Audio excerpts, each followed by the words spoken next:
makapaniwala na maaari palang mangyari sa buhay ko ang isang nakakatakot na kaganapan.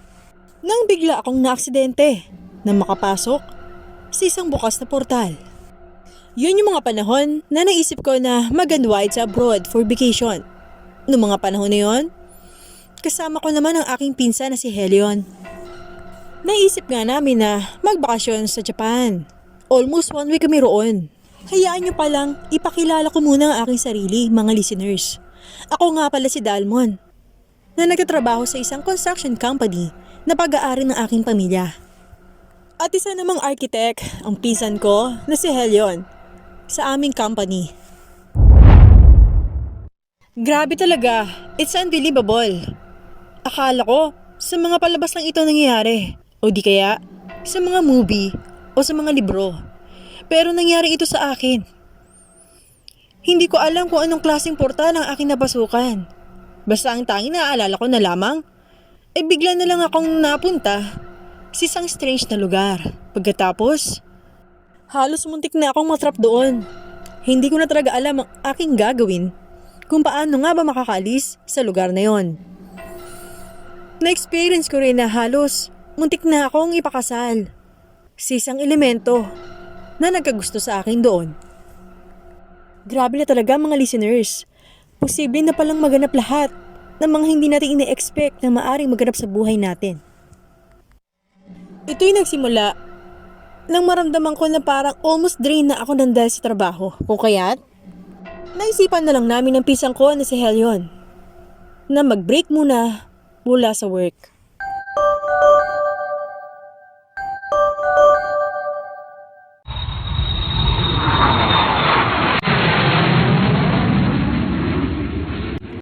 Tara na pre, oras na for on board.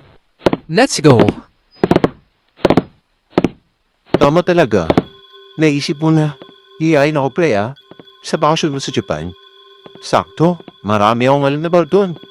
Para makapag-unwind tayo. Hi, pre. It sounds good. Naghahanap naman talaga ng whiskey yung bito ako, pre. Hindi lang alak pre ang baba natin doon Malay mo, doon mo rin nakita si The One. The one who?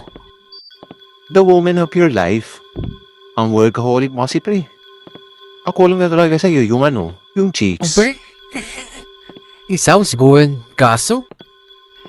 Para sa akin, pre, distractions ang nablik, eh.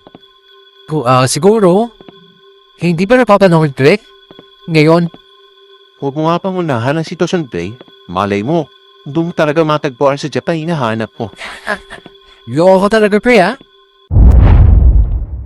Sa wakas, nakarating na kami sa bansang Japan. Matapos ang ilang oras ng aming naging biyahe sa himpapawid, nakasampa na nga ang aming sinakyang eroplano sa paliparan ng Japan. Pagkaalis namin sa paliparan ng Japan, dumiretso na kagad kami sa hotel na tutuluyan namin. Wala akong ibang ginawa kundi matulog lang sa buong magdamag. Samantalang ang pinsang ko ay nauna nang magdimalo sa labas. Para atang tama ang sinabi nito na noong una, na halos kabisado nito ang pasikot-sikot sa buong lugar na yun. Pagkagising ko, kinagabihan, tila baga napansin ko na nag-iisa pa rin ako sa loob ng kwartong yun. Ni walang bahid na dumating na ang aking pinsan na si Helion.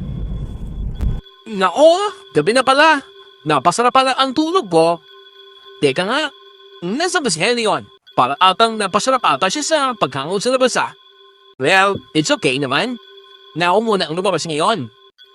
By my own. Mag-isa naman akong lumabas ng gabing yon. Mula sa tinulugan naming hotel, naisip ko na lamang na maghanap sa malapit ng isang cafe or anything na restaurant para sana mag-dinner.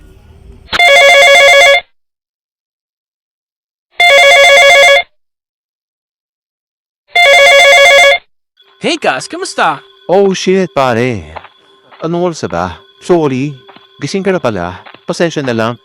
Hindi kagad ako nakabalik dyan Nasobrahan ata yung banding na ni Yesha Sinong Yesha?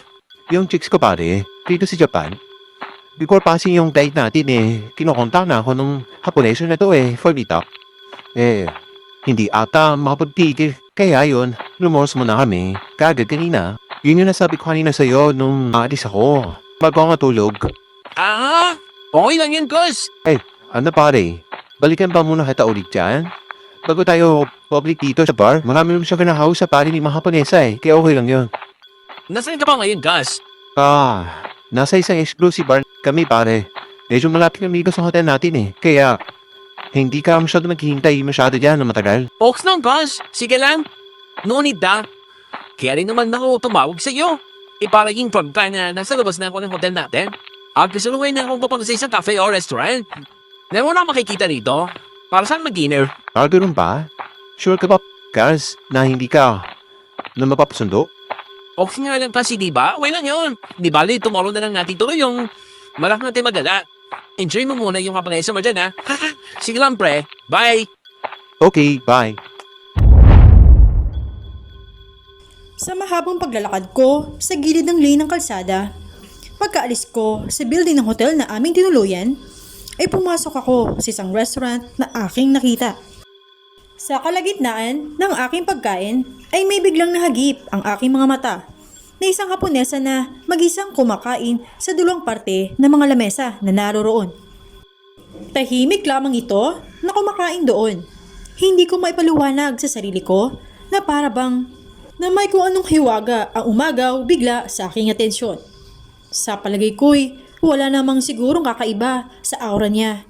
Para lamang itong isang ordinaryong Haponesa lamang, gaya nilang mga napapansin ko sa aking paligid. Pagkalipas pa ng ilang sandali, ay nagtama naman bigla ang aming mga mata. Napansin ata nito na madalas ko siyang tingnan nito mga nagdaang oras. Sa pagtama ng aming mga mata, ay bigla naman ako nito sinungitan. Nang bigla nitong binawi ang kanyang mga pagkakatingin sa akin. Sa labis kong kahiyaan, ay nawalan na nga ako ng kumpiyansa pa na muling tumingin sa kanya. Hanggang sa napansin ko na lamang na bigla na itong tumayo saka umalis na sa restaurant na yon. Kinabukasan, wala na nga kami sinayang pa na panahon ng pinsan ko na si Helion. Saka nga kami naglimaliw sa labas sa buong araw. Marami kaming pinuntahan ng mga tanawin sa bansang Japan. Nag-rides kami, kumain dito, kumain doon, as in, puro adventure lamang ang ginawa namin hanggang sa umabot na nga kami ng 4 na araw sa pamamasyal. At nag-spend kami sa gabi naman sa iba't ibang bar doon. Nang nasa bar na kami isang gabi, habang masaya si Helion na nakikipagkulitan sa mga Haponesa na kasama namin sa aming table, ay may bigla namang nahagip ulit ang aking mga mata na isang pamilyar na mukha. Kasalukuyan naman akong lumalagok niyon na isang tikila nang napalingon ako banda sa isang counter ng bar. May nakita akong isang pamilyar na mukha ng isang babae na muli ko na namang nakitang nag-iisa na umiinom doon. Agad ko naman siyang nakilala. Siya pala ang babaeng nakita ko noon sa unang restaurant na kinainan ko sa unang gabi namin doon. Ewan ko ba, para atang namamagnet ang utak ko sa aura niya. Parang gusto ko siyang lapitan, kung kaya't nagdesisyon ako na tumayo mula sa aking pagkakaupo saka nga ako akto ng maglalakad papunta sa kanya. Nang bigla namang may isang lalaki ang lumapit sa kanya. Nang masilayan ko, ang kanyang napakagandang ngiti ay para biglang may kumurot sa puso ko. Bigla namang bulong ng isip ko na, Sayang, may nauna na sa akin yung atensyon. Gus, alis ka? Saan ka pupunta? Punta muna pala ako, pre. Sa comfort room, ha? Give me just a minute, girls. I have to pee. Okay be. Alright. tanging dahilan ko na lang sa pinsan ko nang napatayo ako ng biglaan sa aking kinaroroonan para sana lapitan ang chicks na aking nakita. Dumaan ako sa gilid ng chicks na yon habang masaya nga siyang kausap ang isang foreigner na lalaking katulad ko rin na dumayo sa bansang iyon. Sa paglipas pa na ilang minuto, pagkalabas ko sa CR, ay napansin ko na lamang na Agara na lang silang dumaan sa likod na nasabing bar. Pagkawi nga namin sa hotel na aming tinuluyan ay out of nowhere. Bigla ko na lamang naikwento sa pinsan ko ang babaeng aking nakita. Habang parehas nga kami na nagkakape sa terrace ng nasabing hotel na nakatanaw sa kagandahan ng labas ng lugar na yon.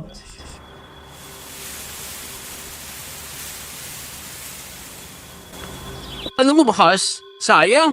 Yung girl na nakita ko kagabi sa bar. Mukha siyang interesting eh. Kaso, naunahan ako ng ibang day eh. Really bro, ibig sabihin, wala ka palang nagustuhan sa mga chicks na pinakilala ko sa iyo kagabi Yung mga kasama natin doon sa table natin. Sana pre, tinuro mo sa akin yung girl na sinutukoy mo. Parang hilatis natin. Loko ka talaga, Brad ah. All the girls were so beautiful naman. Kaso pre, ewan ko eh. Kaiba talaga yung babae na tinutukoy ko kanina pa. Una ko nga siya nakita. Kagabi yung mga kasama natin doon sa table natin. Sana pre, tinuro mo sa akin yung girl na sinutukoy mo. Parang hilatis natin. Loko ka talaga, Brad ah. All the girls were so beautiful naman. Kaso pre, ewan ko eh. Kaiba talaga yung babae na tinutukoy ko kanina pa.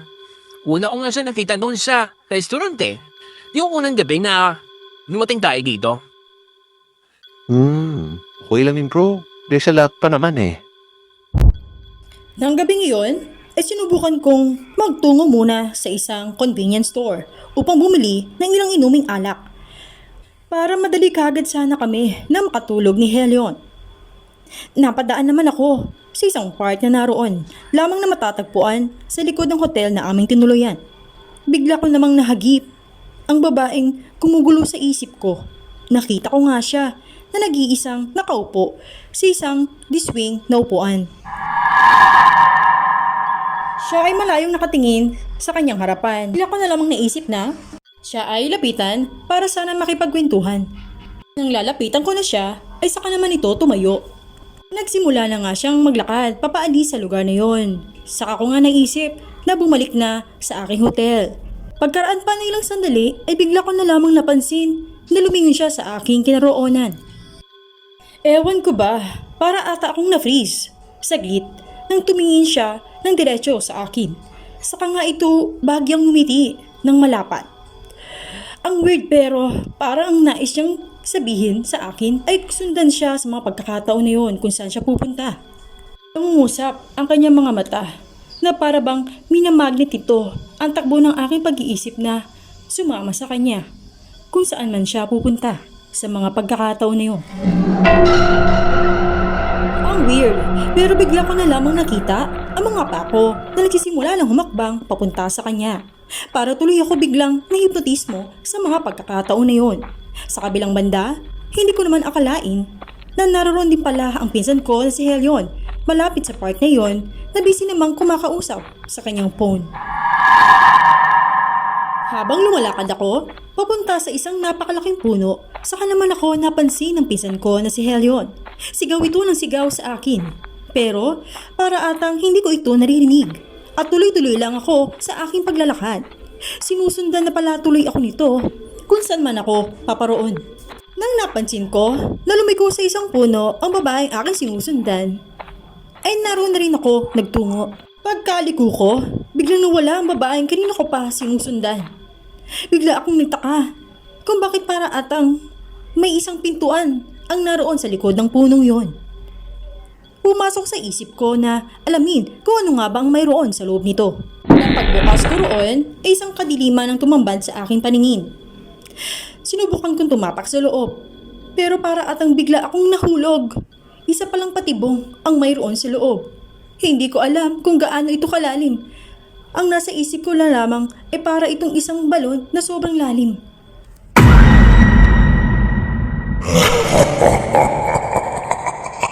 Halos na mamaos na nga si Helion sa kakatawag sa pangalan ko. At napatakbo na nga ito sa kakahabol sa akin hanggang sa napaliko na nga siya sa likuran ng puno nang makita niya ako na doon pumunta. Oo, teka nga. Nawala na siya. Pinawala si Dalmon. Dalmon, Cuz, nasan ka na? Cuz, wala namang katawa-tawa dito Wala na nga natagpuan na sinuman si Helion sa likuran ng punong yon. Maging ang pintuan na una kong napansin ay bigla namang nawala roon.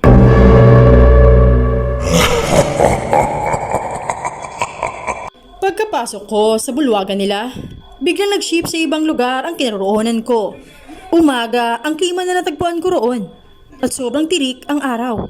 Napalingon na lang ako sa sinag ng araw na tumama sa aking mukha.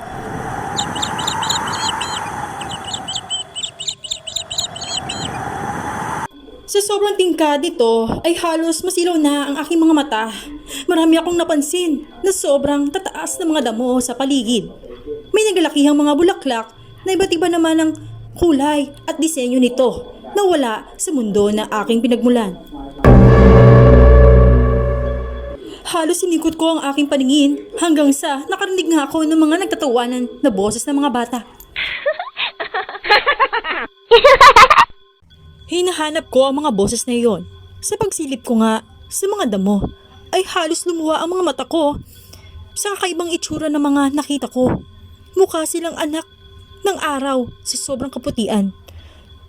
Lahat ay maputi sa kanila hanggang sa kulay ng kanilang buhok at maging sa pupil ng kanilang mga mata.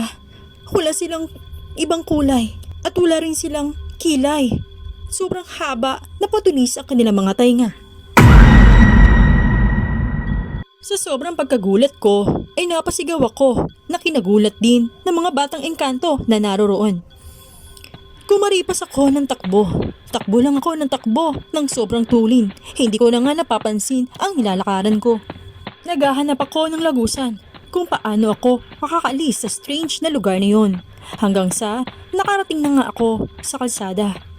Hingal ako ng hingal sa kakatakbo. Pero baliwala talaga sa akin ng pagod. Natitiyak ko na hindi bansang Japan ang kinaroroonan ko. For God's sake, what kind of hilarious place is this? Nasaan yung hotel? Nasaan yung syudad? Ang creepy ng place dito. Pati ang mga maligdo na yon na makita ko.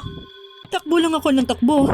Parang hindi natatapos ang kalsada na tinatakbo ko. Puro mga damo at creepy na mga puno ang nadaraanan ko sa paligid. Hanggang sa may nasalubong ako ng mga higanting puting engkanto na mas creepy pa ang itsura at kasuotan kaysa sa mga nakita ko na mas bata sa kanila. Huminto ako sa pagtakbo, saka muli umikot ng takbo pabalik sa pinanggalingan ko. Sobrang takot ang nararamdaman ko na mga oras na yon. Mahigit 4 sila na mga nakasulubong ko na kalalakihang puting engkanto. Palagay ko'y nagulat din sila na makita ako. Kung kaya't agaran din silang nagsipagtakbuhan para ako'y dakpin. Sa sobrang bilis ng kanilang mga pagkilos, ay hindi pa nga ako nangangalahati sa aking pagtakbo, ay agar na nga nila akong nahuli. Oh no. Pawalan niyo ako! Pawalan niyo ako! Ang halimang kayo parang awa na rin niyo.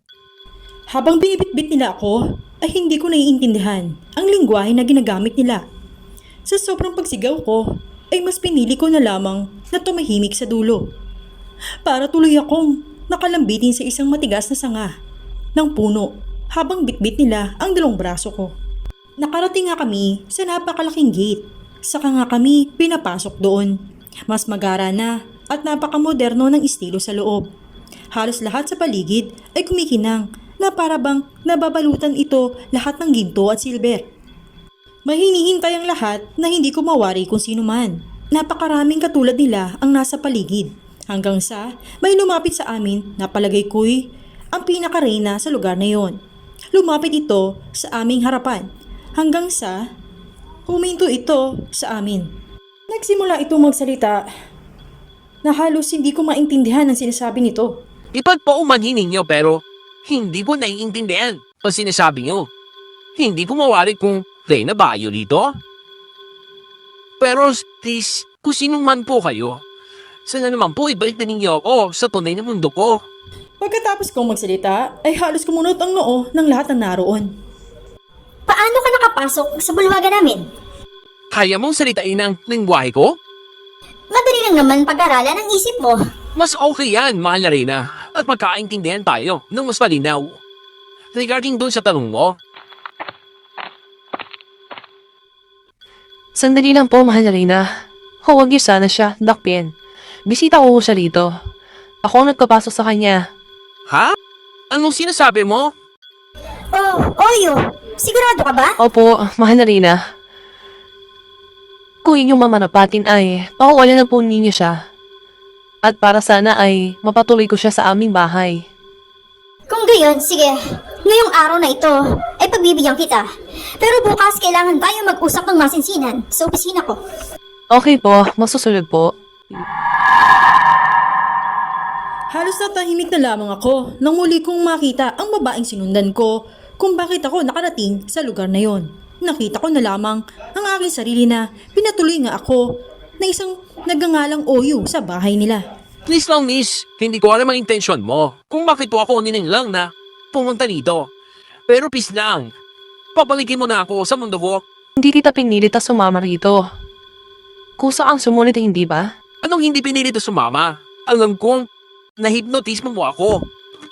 Para makapasok rito sa pintuan na yun. Hindi ko sinabi sa iyo na sumunod ka. Pero nagpapasalamat pa rin ako na sumama ka. Don't worry. Kinoo. Katagalan ay magugustuhan mo rin dito. For sure. Maganda dito sa mundo ko. Matututunan mo rin makibagay sa amin. Ano pinagsasabi mo?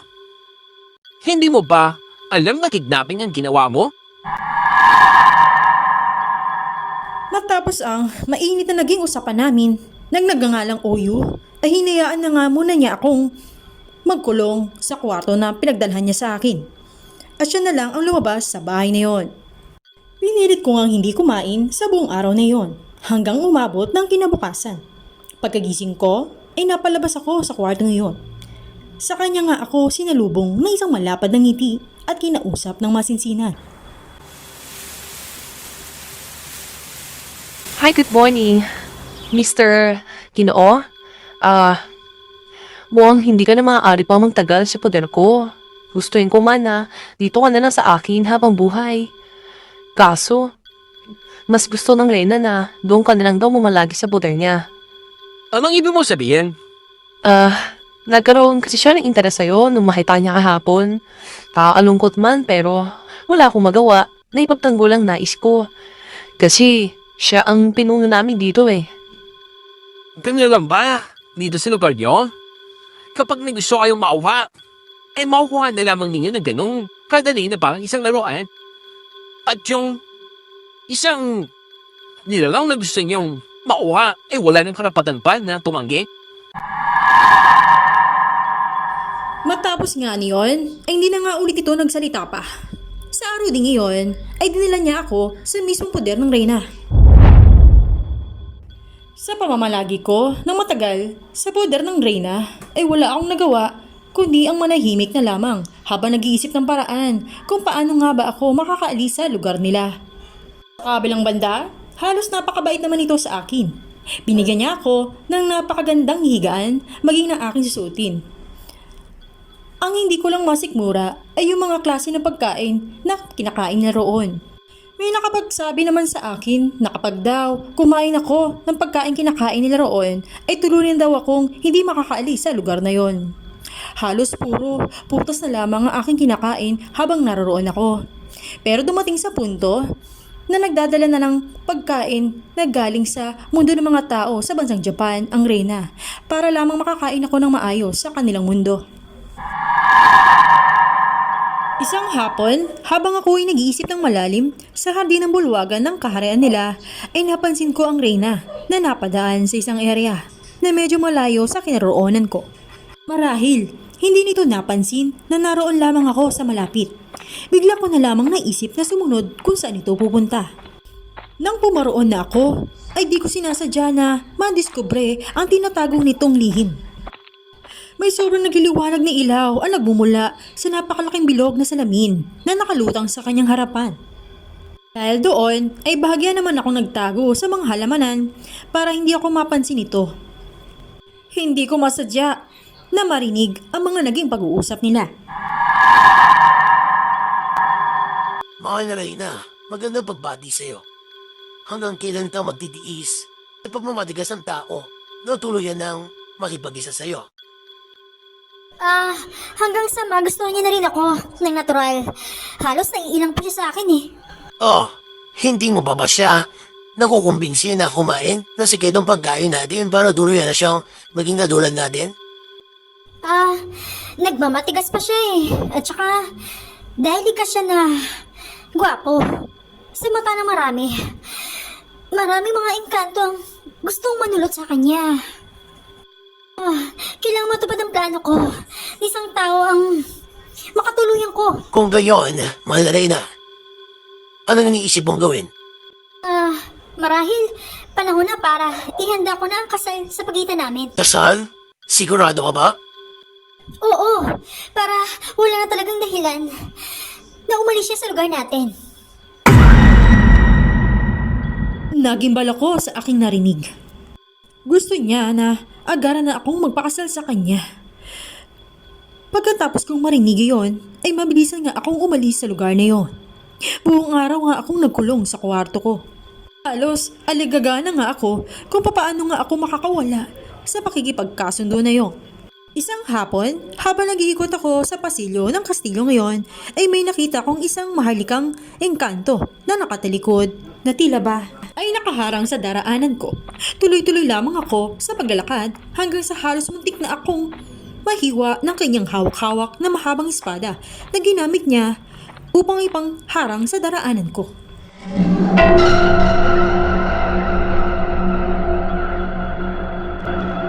Oops, teka lang. Ano nagawa ko kasalanan sa iyo, Ginoo? Ate, mula nung pumasok ka rito sa aming teritoryo, Oo, malaki talaga ang pagkaamali na napasok ako rito. Palagay ko ay may sagot diyan. Sa inyo nakipo sa akin. Ayun ay kung matutulungan ako. ano bang pinagsasabi mong tao ka? Ako ba yung niloloko mo? Alam ko may gusto ko sa Reyna. Tama ako, hindi ba? Ano naman sa'yo, kung tunay nga ang iyong sinasabi, pasasaan ba't magpapakasal na rin naman kayo ng Reyna? Wala na rin yung silbi. May solusyon pa dyan, mahal na prinsipe. Yun ay kung kakayaan mo ako.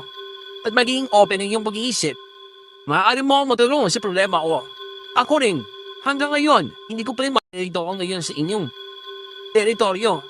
Kung matutulungan mo na makabalik sa mundo ng mga tao, malaki ang chance na magkagusto sa iyong Reyna.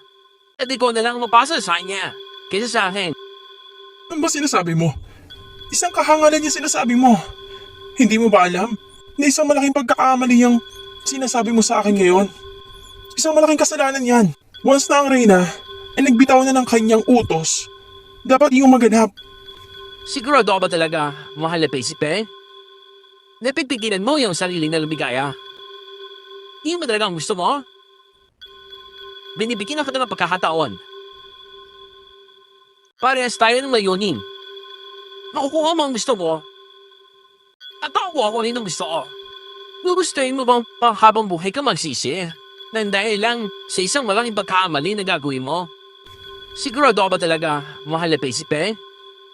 Napipigilan mo yung sarili na lumigaya. Hindi mo talaga ang gusto mo? Hindi mo ba naiisip? Mas pabor pa nga sa'yo na tulungan mo ako mahalis dito. Kung makayaan mo, makasal kami ng Reyna. Para pinagtasiran mo na rin ang sarili mo. Alam kong may gusto ka sa Reyna. Hopefully, mapag-isipan mong maigi ang sinabi ko. Dahil ikaw ang higit na magkaroon ng malaking benefit. Kung sakali man na mawala na ako ng tuluyan dito sa mundo ninyo. Napansin ko sa kanyang mga puting mata na parang bigla itong nagkaroon ng interes sa aking mga sinabi. Tumalikod na nga ako at akto nang iiwan siya nang muli siyang tumawag sa aking pansin. Sandali. Bakit ho? Magpunta ka sa kung saan ka unang lumapag dito nang dumating ka sa aming mundo. Bandang 3:00 ng katanghalian mamaya. Kusang bubukas pala ang sikretong portal na naroroon na pumapagitan sa mundo namin at sa inyong mundo.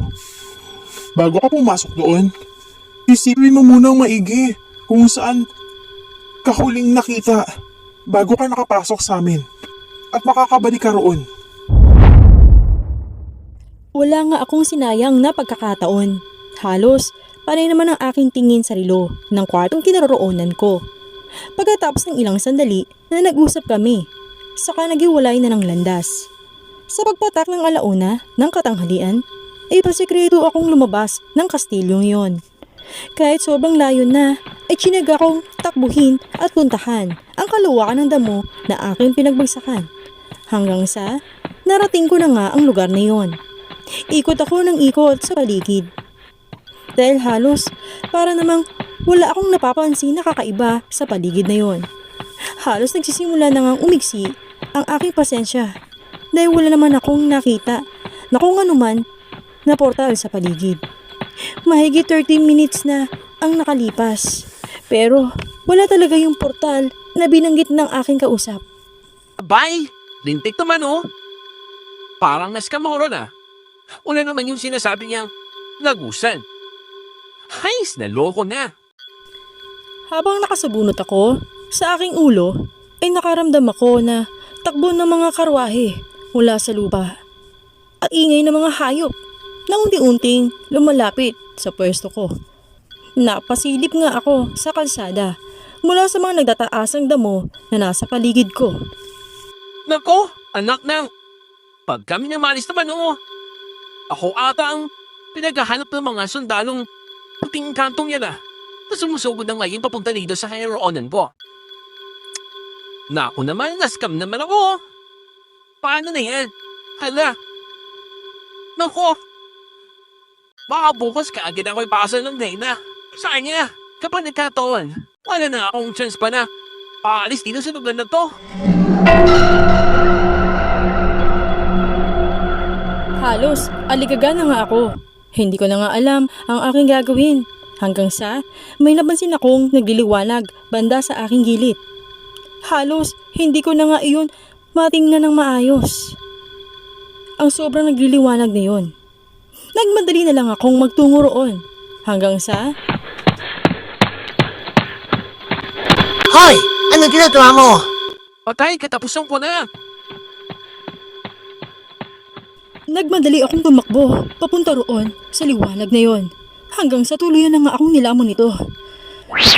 Nagising ko ay natagpuan ko na nga ang aking sarili na nakahandusay sa kalsada ng park.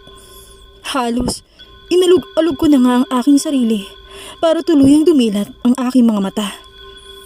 Sa pagdilat ko ng mga mata ko ay halos nagtatalo na nga ako sa kasiyahan dahil sa wakas nakabalik na rin ako. Oho! Nakita ko ng hotel. Sa wakas sabalik ka ako. Tumakbo kagad ako patungo sa hotel namin. Saka ko nga hinanap si Helion. Helion! Helion! Helion! Oh, Gus, pasok ka. Ano ba nangyari sa'yo? Kagabi Kagabi? Anong kagabi? Gus, hinabol kita kagabi hanggang sa lumigo ko sa isang puno.